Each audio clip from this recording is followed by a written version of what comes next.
Welcome to This Explainer. Today, we're diving into something truly fascinating, the neuroscience of how context shapes human emotion. Now, we tend to think of our emotions as spontaneous, perfectly objective reactions to the world around us. But as you're about to see, our brains are actually doing a massive amount of heavy lifting behind the scenes to construct our emotional reality. So think about it for a second. Do we see emotions as they truly are, or simply as a reflection of our surrounding context? To answer that provocative question, we're going to rewind a bit and look at a century-old cinematic illusion that accidentally exposed the secret mechanics of human perception. Section 1. The Magic of Montage, Soviet Cinema, and the Birth of Editing. All right, so picture this. It's the 1910s and 20s. Early Soviet filmmakers like Lev Kuleshov had this huge realization. They figured out that cinema's true power wasn't actually just in the acting, but in the strategic juxtaposition of shots, a concept they called montage. To test this theory, Kuleshov took footage of a famous actor displaying a completely blank, neutral expression. He then edited together a simple three-shot sequence, the neutral face, an emotional scene, and then cut right back to that identical neutral face. He wanted to see how the psychological interval between the shots altered what people perceived. The audience's reaction was absolutely wild. Kuleshov paired that exact same blank face with three totally different scenes: a bowl of forgotten soup, a dead woman in a coffin, and a little girl playing. And viewers absolutely raved about the actor's profound emotional range. They saw heavy pensiveness from hunger for the soup, deep sorrow for the coffin, and a happy smile for the little girl. They were completely unaware that the exact same piece of film was used every single time. This whole phenomenon famously became known as the Kuleshov Effect. It proved that meaning isn't really intrinsic to a single image. It's actually cultivated in the empty space between shots. The emotion wasn't actually on the actor's face. It was being actively constructed right there in the minds of the audience. Section 2. Inside the brain's editing room, moving from film theory to neuroscience. For literally decades, the Kuleshov effect was treated purely as film theory. Early science kind of missed the mark. They mistakenly assumed emotional perception was totally immune to context, mostly because they relied on isolated, static photographs of faces to study how we read emotions. But recently, modern cognitive neuroscience has finally put Kuleshov to the real test. By using authentic, dynamic films and placing viewers inside fMRI machines, scientists can now literally watch the brain process these cinematic sequences in real time. And guess what? These MRI studies confirmed that the Kuleshov effect is 100% biologically real. When participants saw a neutral face paired with a fearful scene, they genuinely rated that blank face as expressing a negative emotion. Paired with a happy scene, suddenly they rated it as positive. The accompanying context literally forces your brain to perceive emotions on a face that has absolutely no expression at all.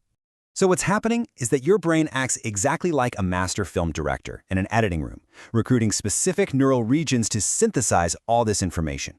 The insula fires up to process the emotional feeling, kind of like a threat detection system. The amygdala primes and tags an affective value to that blank face. The ventromedial prefrontal cortex, or VMPFC, handles the contextual framing. Meanwhile, the precuneus brings in your memories and expectations, and the cuneus is busy processing the raw visual data. These neurobiological findings are a huge deal because they prove our minds do not process images in isolation. That tiny interval between shots, it's not just a cognitive void. It is a highly active site of mental synthesis where your brain is actively building the story. Which brings us to Section 3, listening to your body and the internal context of emotion. You see, context isn't just about what's happening outside on a screen or in the room around you. It's also about what's happening inside your own body. This relies on an amazing concept called interoception. Basically, it's your brain's ability to monitor internal bodily signals. We're talking about feeling your heartbeat faster, noticing a shift in your breathing, or getting a sudden pit in your stomach. And studies actually show that how sensitive you are to these internal signals dictates your disposition for emotional experiences. If you're someone who accurately perceives your own heartbeat, you'll actually exhibit a much higher arousal in response to emotional stimuli. Think about that for a second. Your physical body inherently frames your subjective feelings. This brilliantly illustrates a fundamental biological truth. When scientists look at fMRI scans, they see that evaluating our emotional state and evaluating our bodily state rely on the exact same shared neural regions. Both the right anterior insular cortex and the VMPFC light up for both. You literally cannot untangle your subjective awareness of an emotion from the subconscious monitoring of your physical body. Section 4. How context shapes reality and the core affect theory. So, let's put this all together. How do external cinematic context and internal bodily context combine to create reality? Well, according to the core affect theory, it happens in 3 real-time steps. First, your brain receives incoming sensory information from the outside world. Second, it implicitly checks in on your bodily state, monitoring those interoceptive signals we just talked about. And third, it seamlessly integrates these sources against your past experiences to realize your subjective emotional experience. So, whether you're projecting deep sorrow onto a totally neutral movie character because of a sad scene you just watched, or you're completely misinterpreting a casual text message just because your heart happens to be racing from way too much coffee, your brain is constantly editing your emotional reality. Emotion is actively constructed using both external and internal context. I'm going to leave you with this one final provocative thought for this explainer.